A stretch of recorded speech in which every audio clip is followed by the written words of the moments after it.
नमस्कार विद्यार्थी मित्रांनो, मी अभिलाष वराडे एव्हान्स अकॅडमीच्या युट्यूब चॅनलवर पुन्हा तुम्हा सगळ्यांचे स्वागत करतोय. विद्यार्थी मित्रांनो, आजचा जो आपला व्हिडिओ आहे यामध्ये आपण एमपीएससी राज्यसेवा 2027च्या अनुषंगाने जे नवीन विद्यार्थी 2027ला टार्गेट करत आहे त्यांच्यासाठी कोणत्या चुका त्यांनी अवॉइड करायला पाहिजे आणि कशा पद्धतीने त्यांनी अभ्यासाला सुरुवात केली पाहिजे या सगळ्या बाबी आपण ज्या एका नवीन विद्यार्थ्याला ते प्रॉब्लेम जातात ते आपण आजच्या व्हिडिओमध्ये तिथं आपण बघणार आहोत. चला तर आजच्या व्हिडिओला सुरुवात करूया. तर सर्वप्रथम सुरुवात करताना एकच गोष्ट सांगू इच्छितो विद्यार्थी मित्रांनो, की सर्वप्रथम आपण काय बघणार आहे की नवीन विद्यार्थी कोणत्या चुका करतात आणि त्या चुका कशा टाळाव्यात हे आपण बघणार आहोत आणि त्याच्यानंतर मी तुम्हाला कुठून सुरू करायचं नेमकं ते सांगणार आहे. आता सर्वप्रथम बघा काय लिहिलं आहे, तर make a strategy with a proper vision in mind. म्हणजे प्रॉपर तुम्हाला एक नियोजन करायचं आहे, एक प्लॅनिंग करायचं आहे, एक स्ट्रॅटेजी बनवायची आणि त्या स्ट्रॅटेजीच्या आधारावर तुम्हाला काय करायचं आहे, या परीक्षेला सामोरे जायचं आहे. जास्त करून विद्यार्थी, जास्त करून म्हणजे किती, 90% जास्त विद्यार्थी या परीक्षेचा अभ्यास करताना कोणत्याही प्रकारचं स्ट्रॅटेजी, कोणत्याही प्रकारचं प्लॅनिंग, ज्याला आपण नियोजन म्हणतो, काहीही करत नाही आणि काहीतरी करायचं म्हणून करत राहतात. कोणी कोणी तर फक्त युट्यूबवर नंबर ऑफ व्हिडिओज बघतात आणि समजतात की आमचा अभ्यास चालू आहे, पण असं समजू नका. तुम्हाला जेव्हा एमपीएससी राज्यसेवा सारख्या परीक्षेचा जर अभ्यास करायचा असेल तर प्रॉपरली तुम्हाला सिलेबस काय हे माहित असणं आवश्यक आहे. सिलेबसच्या आधारावर कोणते कोणते कसे प्रश्न विचारले जातात हे माहित असणं आवश्यक आहे आणि कोणता टॉपिक कधी प्रिपेअर करायचा हे देखील तुम्हाला समजायला पाहिजे. कारण ही परीक्षा जी आहे ही 3 टप्प्यामध्ये असते, पूर्व, मुख्य आणि इंटरव्ह्यू. आणि प्रत्येक टप्प्यामध्ये जे डिमांड आहे ती वेगवेगळी आहे. प्रत्येक टप्प्यामध्ये जो सिलेबस आहे तो देखील थोडा वेगळा आहे. मग त्या अनुषंगाने प्रॉपर तुमची स्ट्रॅटेजी, प्रॉपर तुमचं प्लॅनिंग असल्याशिवाय तुम्हाला यश मिळणं अशक्य आहे विद्यार्थी मित्रांनो. म्हणून परत परत सांगतोय, प्रॉपर स्ट्रॅटेजी, प्रॉपर प्लॅनिंग करा आणि काय, with proper vision in mind. म्हणजे काय, तुमचं ध्येय फिक्स पाहिजे. मी परत परत सांगतोय विद्यार्थी मित्रांनो, काय सांगतो की जेव्हा तुम्ही या स्पर्धा परीक्षांचा अभ्यास करायला सुरुवात करता तेव्हाच तुम्ही ठरवा की माझं टार्गेट 2027 आहे, माझं टार्गेट 2028 आहे. म्हणजे ज्या वर्षीचं तुमचं टार्गेट आहे ते टार्गेट तुमचं फिक्स पाहिजे की नाही सर, मला कोणत्या हालतीत 2027 मध्ये पोस्ट काढायची म्हणजे काढायचीच आहे, माझ्याकडे दुसरा ऑप्शन नाही. आणि या परीक्षांचा अभ्यास करताना तरी विद्यार्थी मित्रांनो मी तुम्हाला रिक्वेस्ट करतो की डू ऑर डाय कंडिशन सारखा अभ्यास करा. म्हणजे डेफिनेटली पहिल्याच अटेम्प्टमध्ये तुमची परीक्षा क्रॅक झाल्याशिवाय राहणार नाही. पण आपण काय करतो, आपण रिलॅक्स राहतो. आपल्याला वाटतं की नाही सर, पहिल्या अटेम्प्टमध्ये मी बघतो परीक्षा कशी आहे, परीक्षेचं प्रारूप कसं आहे, मग मी दुसऱ्यामध्ये अभ्यास करीन आणि मी तिसऱ्यामध्ये काढीन. असं जर करत असाल आणि पंचवार्षिक योजना बनवत असाल तर लक्षात ठेवा, तुमची ही पोस्ट कधीही निघणार नाही. म्हणून स्पष्टपणे सांगतोय, प्रॉपर विजन डोक्यात ठेवा. विजन काय असलं पाहिजे, तर पद काढायचं आहे. कधी पद काढायचं आहे, 2027 मध्ये काढायचं आणि मी काढून राहणारच आहे, अशा प्रकारची जेव्हा तुमची जिद्द असते तेव्हा हा प्लॅन सक्सेसफुल इम्प्लिमेंट होतो. आणि हे टार्गेट अचीव्ह करायला काय आवश्यक आहे, प्रॉपर स्ट्रॅटेजी असणं आवश्यक आहे, प्रॉपर प्लॅनिंग असणं आवश्यक आहे. आणि फक्त स्ट्रॅटेजी आणि प्लॅनिंगनी यश नाही मिळत, तर त्याची अंमलबजावणी देखील तितक्याच जोमानं तुम्हाला करावी लागते. म्हणजे इम्प्लिमेंटेशन त्या स्ट्रॅटेजीचं, त्या प्लॅनिंगचं तुमचं झालं पाहिजे. या सगळ्या बाबी जेव्हा तुम्ही करता तेव्हा तुमच्या हातात पोस्ट राहते. जर तुम्ही या परीक्षेचा अभ्यास करायला जर येत असाल आणि जर तुम्ही अपेक्षा करत असाल की नाही सर मला नॉलेज पाहिजे म्हणून मी येतोय, तर बिलकुल या परीक्षेसाठी येऊ नका विद्यार्थी मित्रांनो. कारण नॉलेजसाठी ही परीक्षा नाही आहे, ही परीक्षा पोस्ट काढायसाठी आहे. जर तुम्हाला नॉलेज हवं असेल तर तुम्ही सरळ सरळ पीएचडी करा आणि तिथून डॉक्टरेट घेऊन तुम्ही नॉलेज घ्या, कारण तिथे याच्या तुलनेत चांगलं नॉलेज आहे. म्हणून या परीक्षेचा अभ्यास करताना हे लक्षात ठेवा की तुमचं ध्येय निश्चित असलं पाहिजे, ध्येय फिक्स असलं पाहिजे. तर काय ध्येय, टार्गेट 2027 म्हणजे मला 2027 साली कोणत्याही हालतीत पद मिळालंच पाहिजे. अशा प्रकारचं जेव्हा तुम्ही टार्गेट घेऊन येता तेव्हा यश मिळतं. आता इथे बघा, खाली एक मुलगा मी इथे लावलेला आहे आणि इथे काय, तर माउंट एव्हरेस्ट लावलेला आणि काय सांगितलेलं आहे की इथे स्टेप 1, स्टेप 2, स्टेप 3, स्टेप 4. आता हा जो पोरगा आहे हा म्हणजे तुम्ही समजा, म्हणजे ऍस्पायरंट जे एमपीएससी यूपीएससीचा अभ्यास करणारे पोरं आहेत ते. आणि हे माउंट एव्हरेस्ट म्हणजे तुमची परीक्षा आहे विद्यार्थी मित्रांनो, युपीएससीची किंवा एमपीएससीची. आता इथे सपोज समजा हा पोरगा जो आहे हा नागपूरचा आहे, या नागपूरवरून याला कुठे जायचं आहे, माउंट एव्हरेस्टला जायचं आहे. तर हा पोरगा काय डायरेक्टली माउंट एव्हरेस्टला जाणार आहे का, उत्तर नाही आहे. तर मग हा काय करेल, हा पोरगा आपला जो प्रवास आहे तो टप्प्याटप्प्यात विभागीय. तर म्हणजे पहिल्या कुठे जाईल, पहिल्या नागपूरवरून जाईल दिल्लीला, दिल्लीवरून कुठं जाईल, नेपाळला, नेपाळमधून काठमांडूला तिथे उतरेल. मग काठमांडूला उतरल्यानंतर माउंट एव्हरेस्टचा जो बेस कॅम्प आहे तिथे जाईल. मग तिथून सेकंड बेस कॅम्पवर मग शिखरावर पोहोचेल. म्हणजे काय, तर या पुराला जर एव्हरेस्टवर जायचं असेल तर याला आपला लांब प्रवास छोट्या छोट्या प्रवासामध्ये, छोट्या छोट्या टप्प्यामध्ये विभाजित करावा लागेल. म्हणजे जेणेकरून काय होईल तर त्याचं जे ध्येय आहे ते गाठायला त्याला मदत मिळेल. आणि सेम प्रकारचा अप्रोच, सेम प्रकारची प्लॅनिंग तुम्हाला एमपीएससी राज्यसेवेचा अभ्यास करताना करायची आहे. एक प्रकारे ही जी परीक्षा आहे ही थोडा वेळ घेते विद्यार्थी मित्रांनो, म्हणजे याचा सिलेबस कंप्लीट करायला किमान तुम्हाला 1 ते 1.5 वर्ष लागतो. आणि हा पूर्ण जो 1 ते 1.5 वर्षाचा कालावधी आहे याचं प्लॅनिंग तुम्हाला, याचं नियोजन तुम्हाला टप्प्याटप्प्याने करायचं. म्हणजे काय तर एकदम आपण मला पोस्ट मिळालीच पाहिजे अशा पद्धतीनं आपल्याला प्लॅनिंग नाही करायचं किंवा आपल्याला दिवा स्वप्न नाही बघायचे. आपल्याला काय करायचं की पहिले स्टेप 1 मध्ये मी काय केलं पाहिजे, म्हणजे मी सुरुवात कशी करायला पाहिजे, माझा फाउंडेशन कसा स्ट्रॉंग होईल. तर मी एनसीईआरटी वाचायच्या की बालभारती वाचायच्या, मग वाचायच्या तर की कुठपासून वाचायच्या, 6वी ते 10वी वाचायचं की 6वी ते 12वी वाचायचं. म्हणजे काय पहिले नियोजन जे आहे हे पहिले नियोजन तुमचं पहिले तुमचा पाया मजबूत करण्यावर असलं पाहिजे. मग एकदा पाया मजबूत झाला तर मग दुसऱ्या टप्प्यावर तुम्ही पुढचा जो पुढच्या ज्या गोष्टी आहेत म्हणजे जे ऍक्च्युअल सिलेबस आहे एमपीएससीचा त्याच्यावर अभ्यास करणं तुम्ही सुरू ठेवलं पाहिजे. आणि अशा प्रकारे तुम्ही तुमचा जो प्रवास आहे या स्पर्धा परीक्षांचा तो जर विभाजित केला तर या प्रवासाचा जो ताण आहे तो तुमच्यावर पडणार नाही आणि तुमच्यावर बर्डन देखील येणार नाही. आणि अशा पद्धतीमुळे काय होतं, विद्यार्थी स्ट्रेसमध्ये जात नाही, विद्यार्थ्याला डिप्रेशन येत नाही किंवा काहीही येत नाही. हे लक्षात ठेवा. म्हणून पहिला नियम काय आहे, जर तुम्ही या स्पर्धा परीक्षांचा अभ्यास करत असाल तर तुम्ही टार्गेट फिक्स करा आणि त्यासाठी प्रॉपर काय करा, प्रॉपर स्ट्रॅटेजी करा. आता याच्यानंतर दुसरी गोष्ट काय तर हे लक्षात ठेवा, इथे 2 प्रकारचे मोटिवेशन दिले विद्यार्थी मित्रांनो. एक आहे एक्सटर्नल मोटिवेशन आणि दुसरा आहे इंटरनल मोटिवेशन. आता जास्त करून विद्यार्थी स्पर्धा परीक्षांचा अभ्यास करायला जेव्हा येतात तर ते कसे असतात, ते एक्सटर्नली मोटिवेटेड असतात. एक्सटर्नली मोटिवेटेड म्हणजे काय, कोणीतरी त्याला सांगितलं आहे म्हणून तो इथे येतो किंवा त्याच्या आई वडिलांनी म्हटलं आहे म्हणून तो येतो. पण हे एक्सटर्नल मोटिवेशन किती काम करतं, फक्त 20% काम करतं. जोपर्यंत त्यांनी मोटिवेट केलंय तोपर्यंत तुम्ही तावात राहाल, पण जसं मोटिवेशन डाऊन झालं तसं तुम्ही काय तुमची एनर्जी झिरो होऊन जाईल. असं करू नका. म्हणून काय इंटरनली मोटिवेशन तुमच्यामध्ये पाहिजे. आता हे इंटरनल मोटिवेशन काय आहे, हे 80% काम करतं. म्हणजे तुम्ही आतमधूनच जर मोटिवेटेड असाल, काहीतरी तुमचं ध्येय पाहिजे, काहीतरी तुमचा उद्देश पाहिजे, काहीतरी तुमचं पर्पस पाहिजे की नाही मला समाजामध्ये काहीतरी बदलाव घडवून आणायचा आहे, की नाही माझ्यासोबत असं असं झालं आहे म्हणून इतरांसोबत ना हो म्हणून मला एक चांगलं अधिकारी बनवून दाखवायचं आहे. तर अशा प्रकारचं काही जर तुमचं ध्येय असेल तर निश्चितच त्याला म्हणतो आपण इंटरनल मोटिवेशन. किंवा माझ्या आई वडिलांनी खूप जास्त कष्ट केलेले आहेत आणि त्यांनी कष्टांनी मला वाढवलेलं आहे आणि त्यांना मला एक जे म्हणतो आपण त्यांना मला एक काय उत्तर द्यायचं आहे, त्यांना मला एक भेट द्यायची आहे.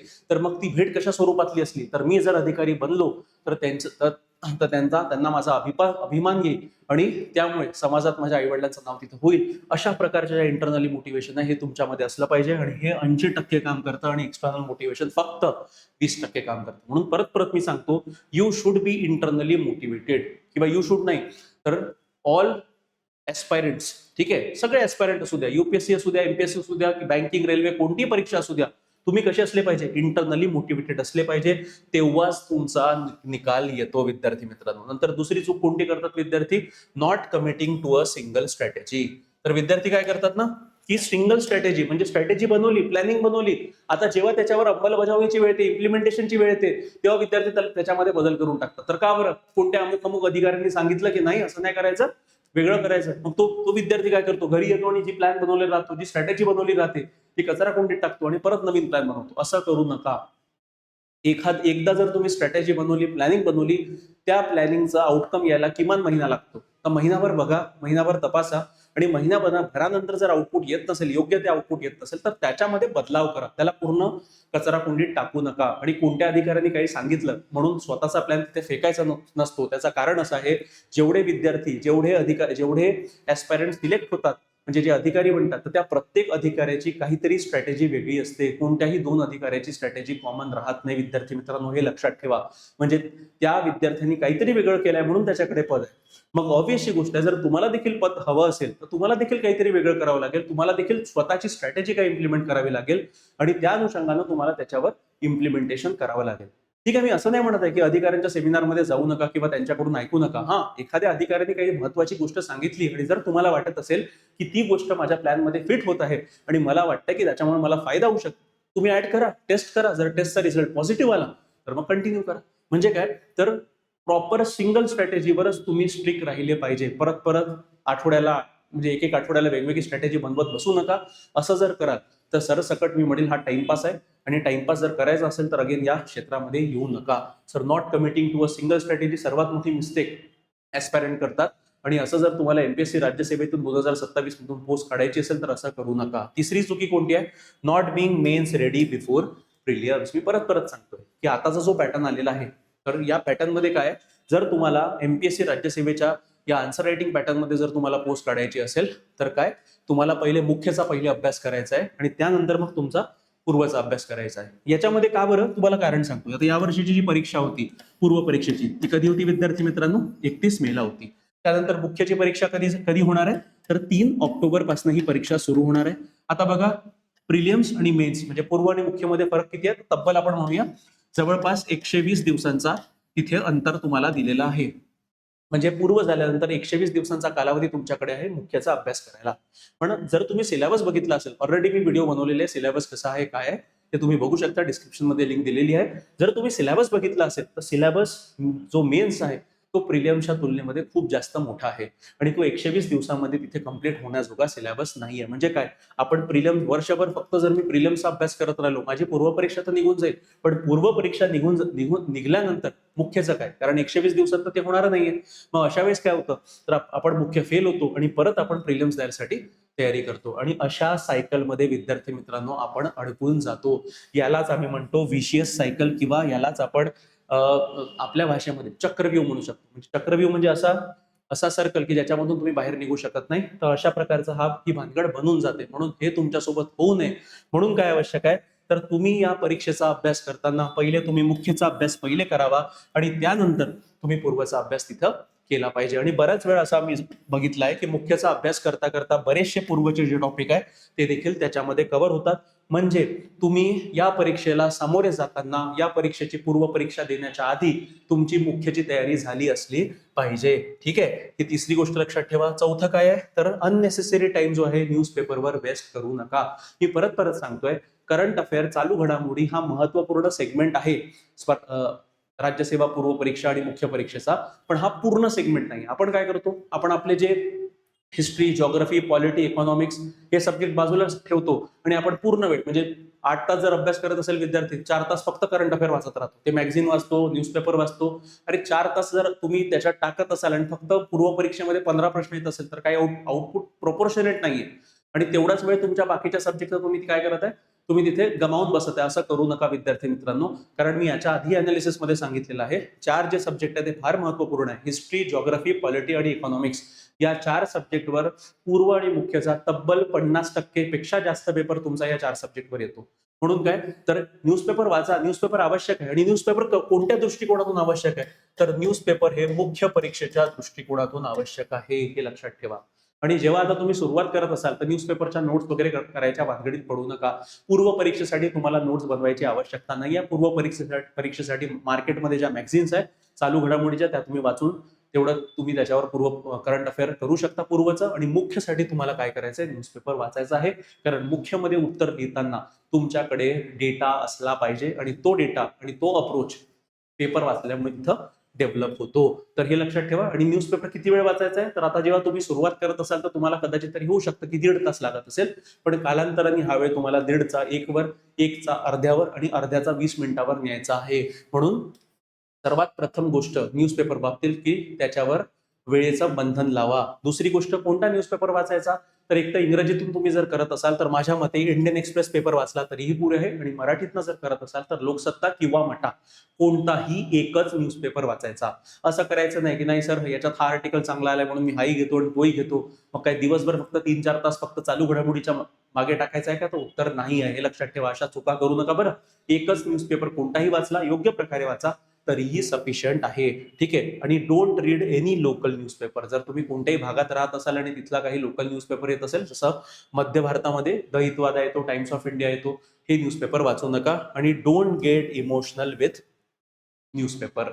इमोशनल म्हणजे काय, तर तुम्हाला भावना विवश नाही व्हायचं. म्हणजे पुष्कळ विद्यार्थ्यांचं मी बघितलंय, ते म्हणतात की नाही सर सकाळी पेपर नाही वाचला तर माझा दिवसच चांगला जात नाही. अरे अशा प्रकारे काही करायचं नाही. कधी कधी असंही होतं पेपरमध्ये काहीच कामाचं राहत नाही, सरसकट तो पेपर बाजूला ठेवा आणि तेवढाच वेळ आपला जे स्टॅटिक सब्जेक्ट आहे त्याच्यावर द्या, जेणेकरून तुमचा आउटकम चांगला येईल. म्हणून लक्षात ठेवा, जेव्हा पेपरमध्ये काही कामाच्या गोष्टी आल्या आहेत तर ठीक, कामाच्या गोष्टी नसेल तर सरळ पेपर कचऱ्यात टाकला तरीही चालेल. आणि पेपरमधनं कोणत्या गोष्टी वाचायच्या आणि कोणत्या गोष्टी नाही वाचायच्या हे कोण सांगतं विद्यार्थी मित्रांनो, हे आपल्याला सांगतं सिलेबस. म्हणून परत परत सांगतोय, सिलेबस तुमच्याजवळ 24/7 असला पाहिजे. सिलेबसची एक कॉपी तुमच्याजवळ ठेवा, एक कॉपी तुम्ही जिथे अभ्यास करता तिथे चिटकवून ठेवा. सकाळी उठल्यानंतर आणि रात्री झोपण्याच्या पूर्वी सिलेबसला एकदा गो थ्रू तुम्ही केलंच पाहिजे. तर हे झालं न्यूजपेपरच्या बाबतीत. त्यानंतर 5वी चूक कोणती करतात? Reading excessive number of resources. म्हणजे कसं, एक सब्जेक्टची एकच पुस्तक, एकाच पुस्तकाला 10 वेळा रिवाईज करा. जितकं जास्त तुम्ही रिव्हिजनवर लक्ष द्याल तितकी ती गोष्ट, तितका तो टॉपिक तुमच्या डोक्यात फिक्स राहील. अदरवाईज काय होईल, आपण काय करतो, एका सब्जेक्टसाठी 10 पुस्तकं घेऊन जातात पोरं, 10 नोट्स घेऊन येतात, पण एकही नोट्स रिवाईज करत नाही. आणि अल्टिमेटली जेव्हा परीक्षेचा दिवस येतो आणि त्याच टॉपिकवर जेव्हा प्रश्न विचारला जातो त्याचं उत्तर तुमच्याकडे राहत नाही. हे या गोष्टीला कारणीभूत काय, तर तुम्ही रिव्हिजन केलेलीच राहत नाही. म्हणून हे लक्षात ठेवा, कोणतीही पुस्तक वाचताना, कोणतेही नोट्स वाचताना स्वतःला एकच प्रश्न विचारा की मी या पुस्तकाचं, मी या नोट्सचं रिव्हिजन करू शकतो की नाही शकत. जर उत्तर होकारार्थी असेल तर मग तुम्ही ते पुस्तक वाचा, ते नोट्स वाचा. जर उत्तर नकारार्थी असेल तर सरळ ते नोट्स डंप केलेले कधीही बेटर आहे. आणि विद्यार्थी आम्ही असेही बघितलंय की उद्या पेपर आहे, आज नवीन नोट्स हातात घेतात, तर त्यांना वाटतं काहीतरी जादू होईल, याच्यात एखादा प्रश्न पडला तर. हे जर तर जेव्हा आपण करतो ना तेव्हाच आपण फसतो. आणि काय होतं, तुम्ही त्या नवीन नोट्स हातात घेता, त्याचे रिव्हिजन काही होत नाही आणि एकाच झटक्यात कोणाला लक्षात राहत नाही.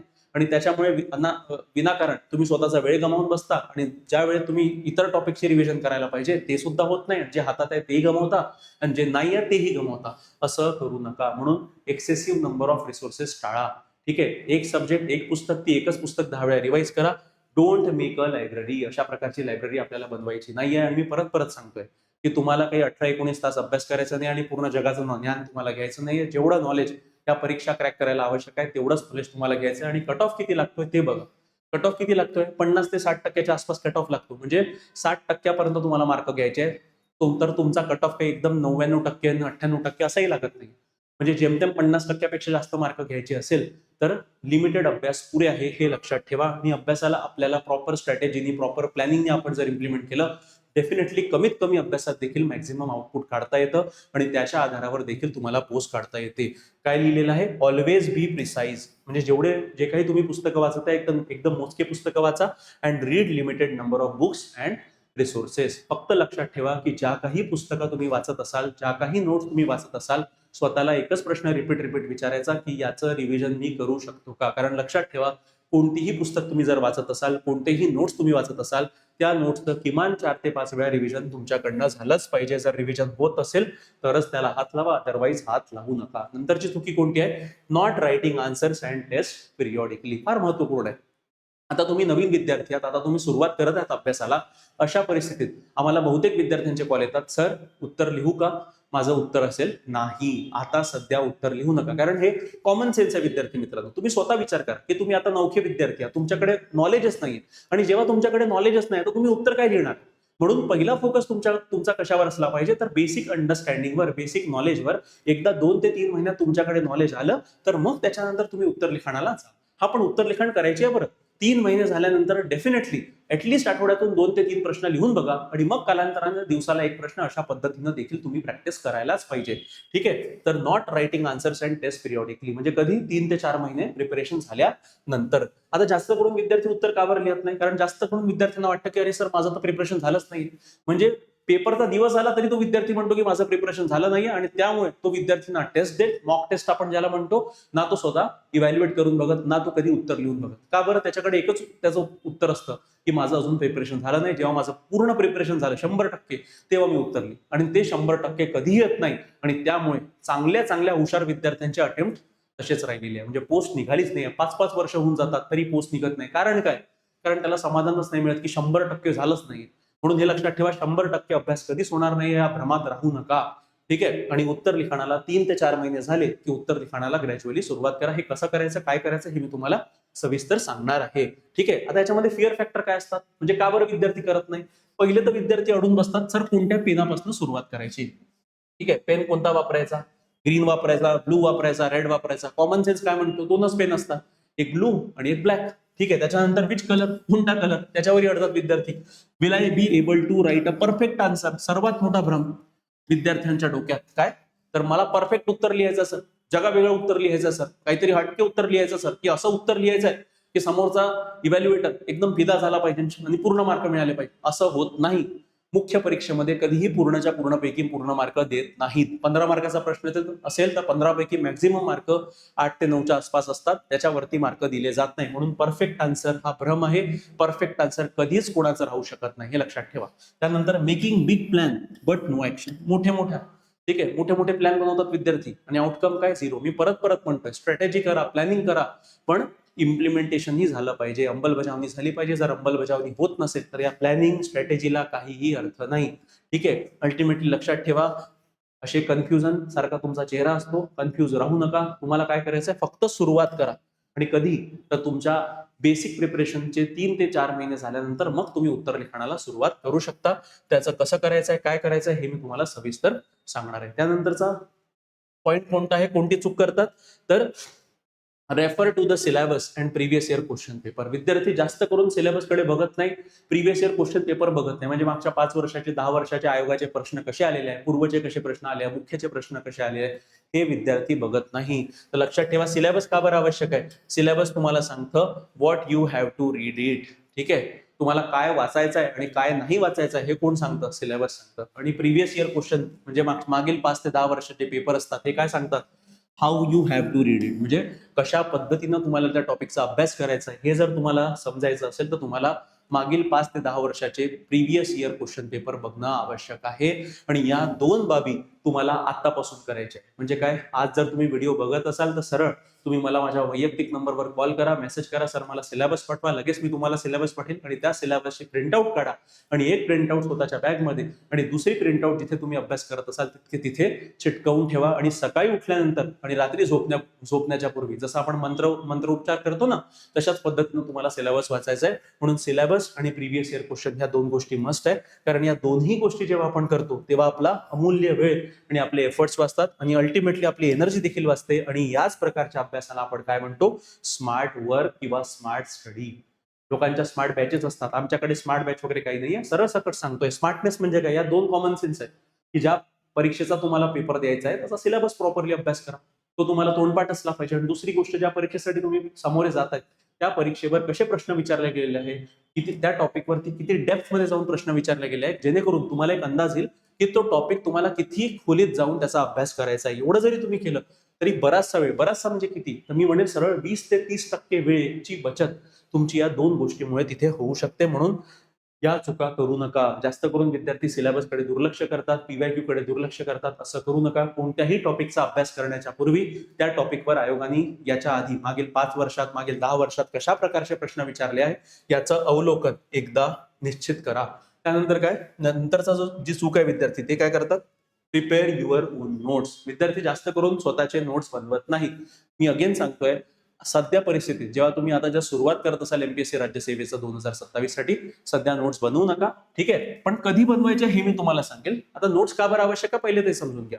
तर नोट्स रिव्हिजनसाठी आवश्यक आहे. मग कीवर्ड अप्रोच आवश्यक आहे. म्हणजे काय, कधी कधी असं होतं की अख्खं एक वाक्य असतं, त्या वाक्याला जर तुम्हाला लिहायचं असेल तर एक शब्दात तुम्ही त्या पूर्ण वाक्याचं जे परिभाषा आहे ती तुम्ही लिहू शकता. त्यालाच म्हणतात कीवर्ड अप्रोच. ठीक आहे, त्यानंतर इट सेव्स टाइम, म्हणजे याच्यामुळे तुमचा वेळ वाचतो आणि याचाच फायदा तुम्हाला उत्तर लिखाणात होतो. आता हे लक्षात ठेवा विद्यार्थी मित्रांनो, नोट्स कधी बनवायचे, कसे बनवायचे हे सगळं मी तुम्हाला सांगेल. पण जर तुम्ही आता सुरुवात करत असाल अभ्यासासाठी तर सध्या नोट्स बनवायच्या मागे लागू नका.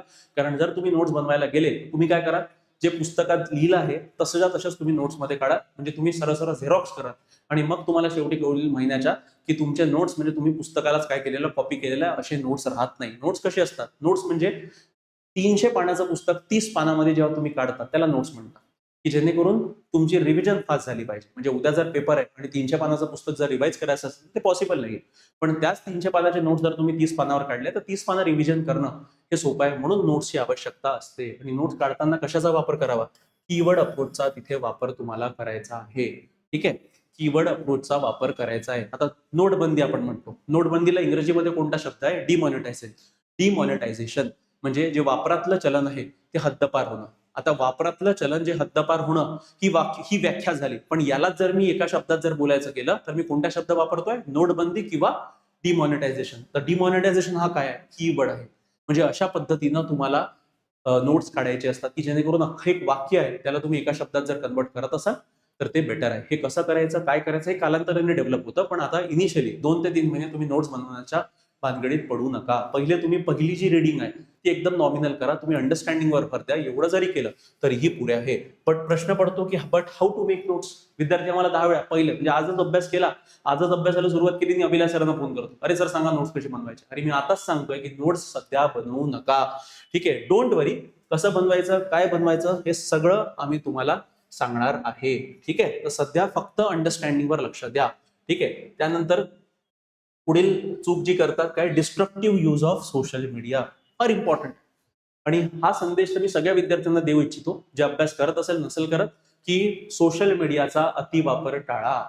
ठीक आहे, तर हे आणि कोणत्या सोशल मीडिया, तर यामध्ये एक तर कोरावर काय असतात, काही काही लोक प्रश्न विचारतात आणि आपले एमपीएससी युपीएससी करणारे विद्यार्थी तिथे मोठे मोठे उत्तर लिहितात.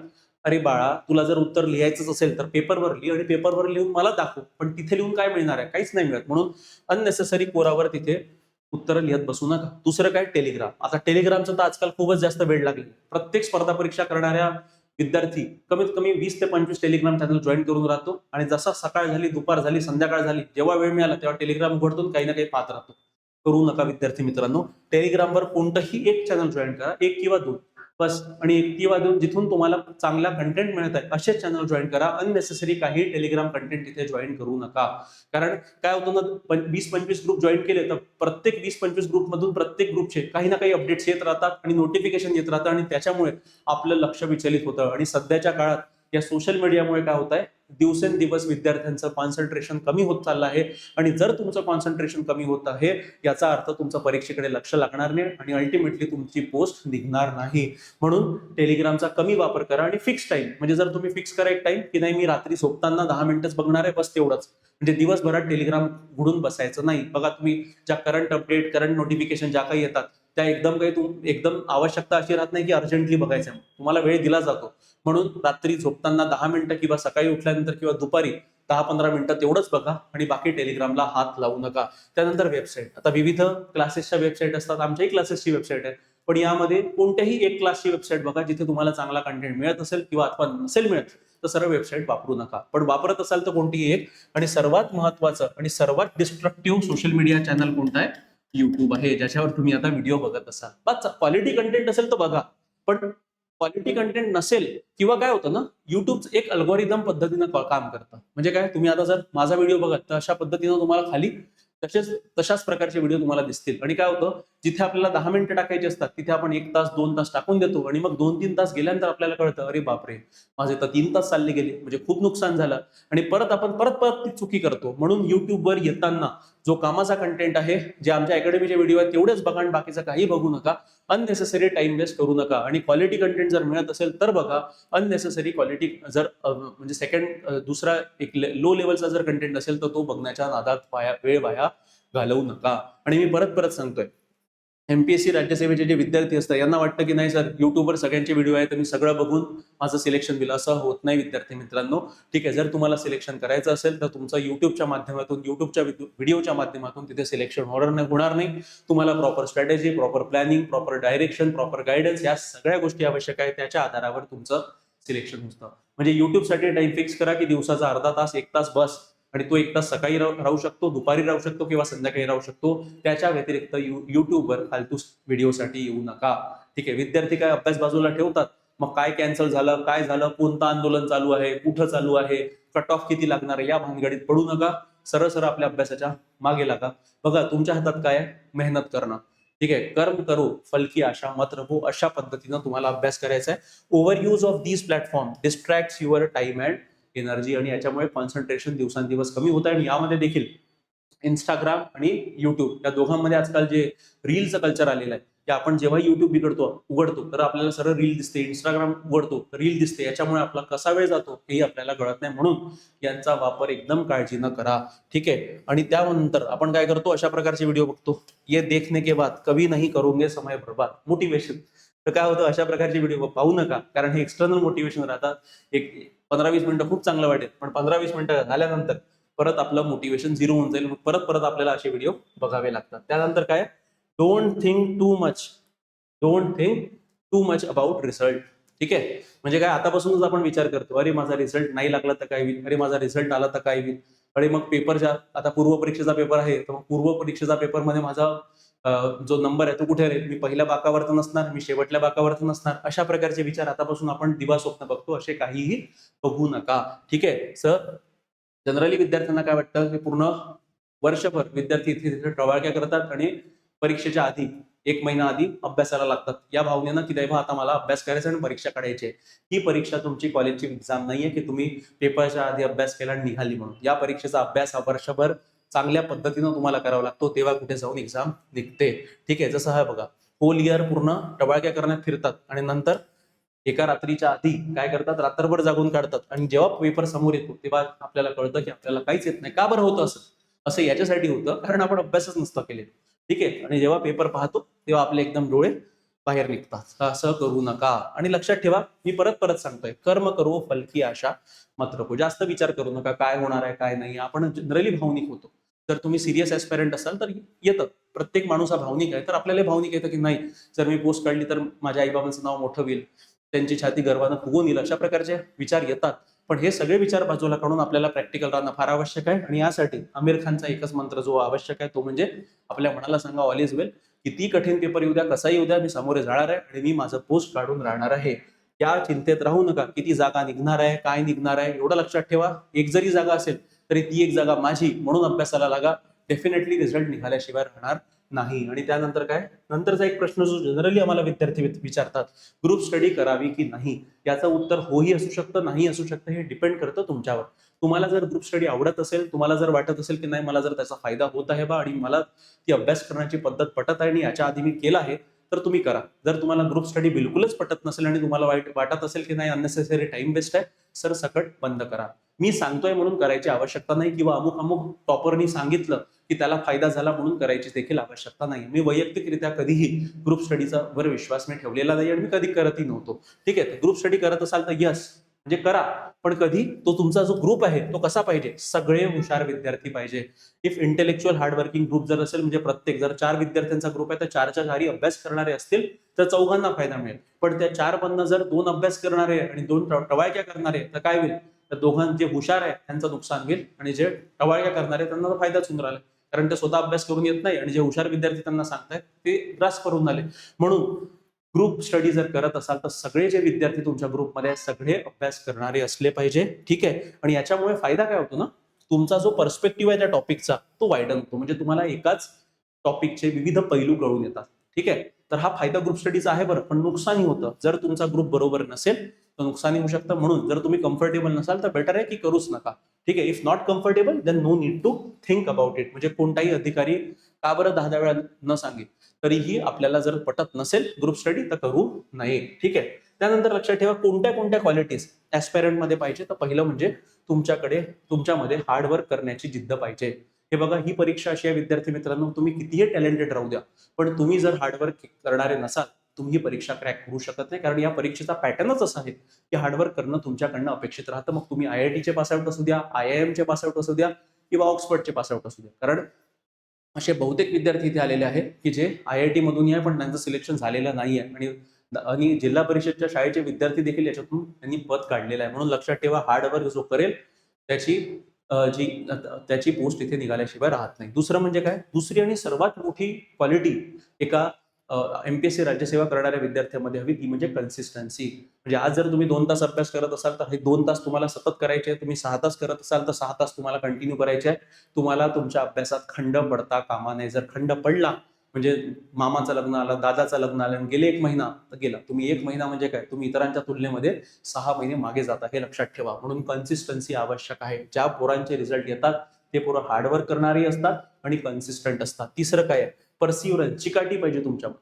त्या पद्धतीनं मुंगी आपला रस्ता सोडत नाही, त्या पद्धतीनं तुम्ही सुद्धा आपलं ध्येय सोडता कामा नये. तशा पद्धतीचा अप्रोच, तसा पद्धतीचा ऍटिट्यूड तुमच्यामध्ये असला पाहिजे. आणि नेव्हर गिव्हिंग अप ऍटिट्यूड. ठीक आहे. कधी सोडायचं नाही. कितीही कठीण प्रसंग का बरं नाही न येऊ, पण कितीही कठीण टॉपिक का बरं नाही, जो कठीण सब्जेक्ट आहे तो पहिले हातात घ्या. म्हणजे त्याच्यावर अडून बसू नका की नाही हा कठीण आहे म्हणून मी हातच लावणार नाही, असं करू नका. आणि डेव्हलपिंग क्रिटिकल अनालिसिस म्हणजे काय, विश्लेषणात्मक जो दृष्टिकोन आहे तो प्रत्येक विषयासंदर्भात इथं डेव्हलप करा. विश्लेषण म्हणजे काय असतं, तर प्रत्येक गोष्ट जेव्हाही तुमच्या पुढे येते त्याचा पॉझिटिव्ह काय आहे, त्याचा निगेटिव्ह काय आहे आणि त्याच्यावरती सोल्युशन काय आहे. आता इथे बघा मी एक ग्राफ काढलाय. ठीक आहे, हा जो ग्राफ आहे ना, हा जनरली तुम्ही 11वी-12वीत सायन्सच्या पुस्तकात तुम्ही बघितलेला असेल. याला म्हणतात साईन वेव्ह. काय म्हणतात विद्यार्थी मित्रांनो? साईन वेव्ह म्हणतात. आता या साईन वेव्ह मध्ये कसं असतं, झिरो पासून सुरू होतं, हायवर जातो, परत झिरो, मग निगेटिव्ह जातो, परत हाय जातो. तर अशा पद्धतीनं चार्ट आपल्या स्पर्धा परीक्षा करणाऱ्या विद्यार्थ्यांचा असतो. म्हणजे जर तुम्ही एमपीएससीचा किंवा युपीएससीचा अभ्यास करत असाल तर कधी कधी असं होईल की तुमचा अभ्यास खूप चांगला होईल, पण कधी कधी असं होईल की तुमचा अभ्यास होणारच नाही. म्हणून हे लक्षात ठेवा, जर हे तुमच्यासोबत होत असेल तर हे सगळ्या ऍस्पायरंट सोबत होतात, तुमच्यासोबत काही विशेष होत नाही आहे. म्हणून जर टॉपर जरी असू द्या किंवा जो कधी अभ्यास करतही नाही, असे दोन्ही विद्यार्थ्यांचं जर तुम्ही कंपॅरिझन केलं तर तो टॉपर जरी आला असेल तरी तो कधी ना कधी डिप्रेशन किंवा कधी कधी त्याला लो वाटतं, कधी त्याचा अभ्यासच होत नाही. ही परिस्थिती प्रत्येक विद्यार्थ्याची येते विद्यार्थी मित्रांनो. म्हणजे या क्वालिटीज तुमच्यामध्ये असल्या पाहिजे. आता सर्वात शेवटला पार्ट आणि सर्वात महत्वाचा म्हणजे काय, आता आपण चुका बघितल्या, पण काय करायला पाहिजे, तर नवीन विद्यार्थ्यांनी सुरुवात कुठून करावी. तर सर्वप्रथम काय, एमपीएससी परीक्षेची संपूर्ण रचना समजून घ्या. मी ऑलरेडी याच्या संदर्भात डिटेलमध्ये व्हिडिओ बनवलेले आहे. पूर्व काय आहे, मुख्य काय आहे, इंटरव्ह्यू काय आहे, यांचा सिलेबस काय आहे, संपूर्ण मी अनालिसिस केलेला आहे. ज्यांनी कोणी व्हिडिओ बघितले नसतील डिस्क्रिप्शन मध्ये जा आणि लिंक दिलेली आहे, तिथून तुम्ही ते व्हिडिओ बघू शकता. तर 3 टप्प्यामध्ये आपली परीक्षा डिवाइडेड आहे, पूर्व, मुख्य आणि मुलाखत. त्यानंतर हे झालं म्हणजे परीक्षेचा रचना काय ते समजून घ्या. दुसरं, युपीएससीचा अभ्यासक्रम. आता युपीएससी म्हणजे इथं एमपीएससी किंवा युपीएससीचा अभ्यासक्रम सिलेबस प्रिंट करून ठेवा. म्हणजे आपल्या आयोगाने दिलेला जो सिलेबस आहे तो प्रिंट करून ठेवा. आणि मी परत परत सांगतो, जर तुमच्याकडे एमपीएससीचा सिलेबस नसेल तर माझा हा वैयक्तिक नंबर आहे. ठीक आहे, या नंबरवर सरळ तुम्ही मला कॉल करा किंवा मेसेज करा की सर मला सिलेबस पाठवा, मराठीतून पाठवा, इंग्रजीतून पाठवा. बुकलिस्ट हवी असेल तर बुकलिस्ट सुद्धा मी तुम्हाला या नंबरवर तिथे द्यायला तयार आहे. तर एमपीएससी अभ्यासक्रम तुम्ही काय त्याचा प्रॉपर प्रिंट करून ठेवा. एक प्रिंट कॉपी तुमच्याजवळ, एक प्रिंट कॉपी जिथे तुम्ही अभ्यास करता तिथे चिटकवून ठेवा. सकाळी उठल्यानंतर आणि संध्याकाळी झोपण्याच्या पूर्वी सिलेबस थ्रू करा. त्यानंतर मागील 10 वर्षाचे प्रश्नपत्रिका डाउनलोड करा. म्हणजे मागच्या 10 वर्षाचे जे पेपर असतील एक तर डाउनलोड करू शकता आयोगाच्या वेबसाईटवरनं, किंवा मार्केटमधनं 10 वर्षाचे जे पीवायक्यूचे सेट असतात, पूर्वचे वेगळे, मुख्यचे वेगळे, ते तुम्ही घरी आणा आणि 2027 साठी वास्तववादी अभ्यास आराखडा तयार करा. आता हा आराखडा कसा करायचा, काय करायचा, याचं संपूर्ण नियोजन मी तुम्हाला सांगणार आहे आणि ऑलरेडी मी एक व्हिडिओ त्याच्या संदर्भात बनवलेला आहे. त्यानंतर बघा, त्यानंतर कोणत्या कोणत्या गोष्टी अजून करायच्या आहेत. तर सुरुवात करताना या आता बेसिक गोष्टी झाल्या. मग आता कोणत्या पुस्तकापासून सुरुवात करायची आहे, तर पहिले तुम्हाला तुमचा पाया जो आहे, तुमचा फाउंडेशनचा आहे, ते मजबूत करायचं आहे. त्यासाठी काय, एनसीईआरटी किंवा बालभारतीच्या पुस्तका वाचा 6वी ते 10वी पर्यंत. ठीक आहे, त्यामध्ये दुसरं काय, न्यूजपेपर रिडिंग डेली तुम्हाला करायचं आहे. याच्यामध्ये जसं मी तुम्हाला सांगितलं की 2 प्रकारचे, जर तुम्ही मराठीतून करत असाल तर माझ्या मते तुम्ही लोकसत्ता वाचायला पाहिजे. जर तुम्ही मराठीतून करत असाल तर माझ्या मते तुम्ही लोकसत्ता वाचायला पाहिजे, आणि इंग्रजीतून करत असाल तर इंडियन एक्सप्रेस. या दोघांपैकी कोणताही एक, हे लक्षात ठेवा. त्यानंतर मॅप रिडिंग आणि न्यूजपेपर रिडिंग किती वेळ करायचं आहे, सुरुवातीला 1-1.5 तास जातील, पण याचा वेळ हळूहळू कमी करा आणि तुम्हाला अर्ध्या तासावर न्यूजपेपर आणायचं आहे. लक्षात ठेवा. डेली बेसिसवर मॅप रिडिंग करा 10 मिनिटं.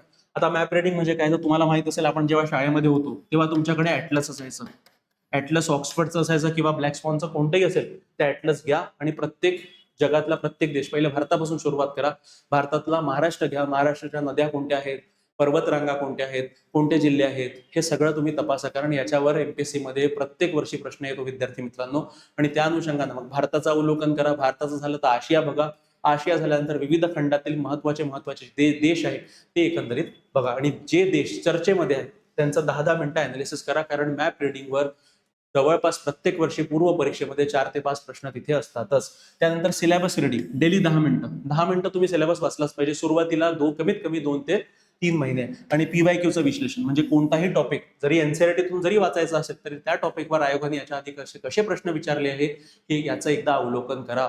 हे बघा, पीवायक्यू मी याच्यासाठी सांगतोय, तुम्हाला प्रश्न सुटणार नाही, पण तुम्हाला आयडिया येईल की किती डेप्थ मध्ये जाऊन आयोग तिथे प्रश्न विचारते त्या टॉपिकवर. म्हणजे तुम्हाला अंदाज येईल की अभ्यास आपल्याला कसा करायचा आहे. आणि त्यानंतर जे काही एनसीईआरटी वगैरे वाचत आहे त्याचे रिव्हिजन करा. रिव्हिजन करणं फार महत्वाचं आहे. मी परत सांगतोय बरं, जेवढा फोकस तुमचा अभ्यासावर नसला पाहिजे त्याच्यापेक्षा कित्येक पटीनं फोकस तुमचा रिव्हिजनवर असला पाहिजे. म्हणजे नवीन गोष्टी वाचण्यावर जास्त लक्ष देऊ नका, पण जे वाचलंय त्याची रिव्हिजन वेळेत झाली पाहिजे याचं नियोजन करा. आणि तुम्ही काय करू शकता, सोमवारपासून तर शनिवारपर्यंत अभ्यास करा आणि जे काही सोमवार ते शनिवार तुम्ही वाचलेलं आहे त्याची रिव्हिजन तुम्ही प्रत्येक रविवारी करा, अशा पद्धतीनं तुम्हाला नियोजन करायचं आहे. आणि सर्वात महत्वाचं म्हणजे काय, तुमच्या आरोग्यावर लक्ष द्या. म्हणजे आरोग्य व व्यायाम, प्रॉपर आहार घ्या, व्यायाम करा, या आवश्यक गोष्टी आहे बरं. आणि प्रॉपर झोप घ्या. लक्षात ठेवा, तुम्ही आता सुरुवात करत असाल तर तुमची मिनिमम झोप 6 ते 7 तासाची असलीच पाहिजे. कारण जेव्हा तुम्ही झोपाल तेव्हाच तुमची बॉडी दुसऱ्या दिवशीसाठी तयार होईल. जर योग्य झोप झाली नाही तर तुमचा दुसऱ्या दिवशीचा अभ्यास होणार नाही. म्हणून हे लक्षात ठेवा. आता काय होतं ना, जेव्हा आपण एकदम नवीन अभ्यास करतो तर एकदम आपल्यामध्ये जोश असतो आणि त्यामुळे आपण प्रॉपर झोप घेत नाही, योग्य जेवण करत नाही, रात्र रात्र आपण जागतो. असं काहीही करू नका, कारण याचा काहीही परिणाम तिथे येणार नाही आणि काही लवकर तुमचं सिलेक्शन होणार नाही, असं काही होत नाही. तर या सगळ्या गोष्टी टाळा. प्रॉपर व्यायाम करा, जिम करा किंवा जॉगिंगला जा, वॉकिंगला जा, काही करा, पण दिवसातून किमान अर्धा तासाचं स्वतःला, स्वतःच्या शरीराला द्या आणि योग्य आहार घ्या. तर या सगळ्या गोष्टी काय करायच्या आहे, नवीन विद्यार्थ्यांना तिथे करायच्या आहे. आणि अल्टिमेटली यशाचा मंत्र काय आहे, तर या 5 पॉईंट आहे. ठीक आहे, 5 पॉईंट कोणत्या? पहिला आहे अभ्यासक्रम समजून घ्या. हे तर मी आताच सांगितलं. सिलेबस काय आहे काय नाही ते समजून घ्या. याचा डिटेल व्हिडिओ मी ऑलरेडी बनवलेला आहे, त्याची लिंक डिस्क्रिप्शन मध्ये दिलेली आहे, तिथून तुम्ही बघू शकता. त्यानंतर मर्यादित स्रोत वापरा, लिमिटेड रिसोर्सेस. ठीक आहे. त्यानंतर नियमित उजळणी करा, उजळणी म्हणजे रिव्हिजन करा. त्यानंतर उत्तर लेखनाचा सराव करा 3 महिन्यानंतर. म्हणजे पहिले बेसिक नॉलेज घेऊन टाका आणि त्याच्यानंतर हळूहळू करत करा, टप्प्याटप्प्याने उत्तर लेखनाला सराव करा. आणि सातत्य राखा, फार महत्वपूर्ण आहे. अभ्यास करायला सुरुवात केल्यानंतर जास्त करून विद्यार्थी सातत्य राखत नाही, कन्सिस्टन्सी ठेवत नाही आणि त्याच्यामुळे निकाल येत नाही. तर एवढं जरी तुम्ही केलं तरी तुमचं यश तुमच्यापासून जास्त लांब नाही विद्यार्थी मित्रांनो. आणि तुम्हाला 2027 मध्ये कोणीही पोस्ट पासून थांबवू शकत नाही. तर या व्हिडिओमध्ये विद्यार्थी मित्रांनो इतकंच. जर तुम्हाला एमपीएससीचा संदर्भातला कोणताही डाऊट असेल, सरळ तुमचा मोबाईल फोन उचला आणि मला माझ्या वैयक्तिक नंबरवर कॉल करा 8806242059. सिलेबस हवा असेल, मार्गदर्शन हवं असेल, काउन्सिलिंग हवं असेल, काय निवडायचं हे कळत नसेल, म्हणजे एमपीएससीतून राज्यसेवा करावी, कंबाईन करावी, काहीही जर डाऊट असतील, सरळ मोबाईल फोन उचला आणि तिथे मला कॉल करा. यानंतर लक्षात ठेवा, जे काही करंटची अपडेट आहे, म्हणजे चालू घडामोडीमधल्या महत्त्वाच्या ज्या बाबी आहेत त्या आमच्या टेलिग्राम चॅनलवर आम्ही प्रत्येक दिवशी टाकतोय. तर आणि याच्या व्यतिरिक्त आयोगाकडून जे काही नोटिफिकेशन आले त्याचं देखील तुम्हाला जर माहिती मिळवायची असेल तर आमचा टेलिग्राम चॅनल तुम्ही डेफिनेटली जॉईन करा. याची लिंक डिस्क्रिप्शन मध्ये दिलेली आहे, किंवा हा व्हिडिओ पॉज करून हा QR कोड स्कॅन करा. त्यानंतर लक्षात ठेवा विद्यार्थी मित्रांनो, जर तुम्ही नवीन विद्यार्थी असाल आणि तुम्हाला संपूर्ण मार्गदर्शनाची आवश्यकता असेल आणि तुम्हाला क्लासेस लावायचे असेल तर आमची समर्पण बॅच आम्ही एओनएस अकॅडमीच्या तर्फे घेऊन येतोय. ही बॅच ऑलरेडी सुरुवात झालेली आहे विद्यार्थी मित्रांनो. आणि या बॅचची जी कॉस्टिंग आहे ती मात्र 29,999 ला आम्ही अवेलेबल करून देतोय. जी फॅकल्टी इथं आहे या सगळ्यांनी UPSC आणि MPSCचा किमान एक वेळा तरी इंटरव्ह्यू दिलेला आहे. म्हणजे प्रॉपर इंटरव्ह्यू दिलेली फॅकल्टी तुम्हाला इथे शिकवायला असणार आहे. आणि प्रॉपर स्ट्रॅटेजी, प्रॉपर गायडन्स कसं बनवायचं, नियोजन कसं करायचं, अंमलबजावणी कसं करायची, या सगळ्या गोष्टी तुम्हाला या बॅच अंतर्गत इथे आम्ही देणार आहे. आणि आता अर्ली बर्ड ऑफर म्हणून 10% डिस्काउंट आम्ही या बॅचवर देतोय. म्हणजे हीच बॅच तुम्हाला 26,999 ला तिथे अवेलेबल होणार आहे. आता या बॅच मध्ये आम्ही काय काय कव्हर करत आहे, तर प्रिलियम्स, मेन्स, इंटरव्ह्यू तीनही टप्पे कव्हर करणार आहे. लाईव्ह प्लस अनलिमिटेड रेकॉर्डिंग असणार आहे. त्यानंतर या बॅचची व्हॅलिडिटी लाईफ टाईम असणार आहे. म्हणजे जर तुम्ही आता ही बॅच विकत घेतली, तुम्ही पहिल्या वर्षाला असाल ग्रॅज्युएशनचा, तरी तुम्ही 5 वर्ष 10 वर्षापर्यंत ही बॅच बघू शकता. त्यानंतर बेसिक टू ऍडव्हान्स कव्हरेज पूर्ण राहणार आहे. NCERT आणि बालभारतीचा पूर्ण फाउंडेशन इथे आम्ही या बॅच अंतर्गत देतोय. मेन म्हणजे आन्सर रायटिंगवर आम्ही याच्यावर फोकस करतोय. म्हणजे आता इनिशियली नाही तर 2 ते 3 महिन्यानंतर. त्यानंतर PYQ analysis, study notes, test series आणि सर्वात महत्वपूर्ण म्हणजे मेंटरशिप. की मेंटरशिपचा काय अर्थ असतो विद्यार्थी मित्रांनो, की कसा अभ्यास करावा, काय करावं, नियोजन कसं करावं, स्ट्रॅटेजी कशी करावी, या सगळ्या बाबी आम्ही प्रत्येक विद्यार्थ्याला त्याच्या लेवलवर आम्ही सांगणार आहे. या बॅच संदर्भात जर तुम्हाला ही बॅच जॉईन करायची असेल किंवा माहिती हवी असेल तर सरळ तुम्ही मला या नंबरवर कॉल करा 8806242059 किंवा निलेश सरांना 9403692940 या नंबरवर कॉन्टॅक्ट करू शकता. त्यानंतर जर तुम्ही MPSC राज्यसेवेच्या मुख्याला आहात आणि तुम्हाला जर इथिक्स हा जो विषय आहे हा तुम्हाला जड जात असेल किंवा याचा अभ्यास कसा करायचा, नियोजन कसं करायचं हे जर समजत नसेल तर निलेश सरांनी स्वतः इथिक्सचे लेक्चर ते घेऊन येत आहेत. आणि या कोर्स अंतर्गत स्पेसिफिकली एकदम सोप्या भाषेत इथिक्स काय असतं आणि त्याचे विविध जे कन्सेप्ट आहेत ते कसा अभ्यास करायचा हे सगळं सरांनी या कोर्समध्ये सर आणत आहेत. आणि हा कोर्स मराठी आणि इंग्रजी दोन्ही माध्यमातून अवेलेबल आहे. आणि या अंतर्गत तुम्हाला नोट्स देखील दिल्या जातील आणि तुमची उत्तर लिखाणाची प्रॅक्टिस देखील करून घेतली जाणार आहे. जर तुम्हाला इथिक्सचा कोर्स लावायचा असेल तर अगेन निलेश सरांना त्यांच्या नंबरवर कॉल करा 9403692940. यानंतर जर तुम्हाला मेंटरशिप लावायची असेल, म्हणजे तुम्ही नवीन विद्यार्थी असू द्या किंवा जुने विद्यार्थी असू द्या, पण तुम्हाला डेली प्लॅन हवा आहे, डेली टार्गेट हवा आहे आणि ते टार्गेट तुमच्याकडून करून घेणार जर कोणी असला पाहिजे, त्यासाठी हा मेंटरशिप प्लॅन आम्ही आणलेला आहे विद्यार्थी मित्रांनो.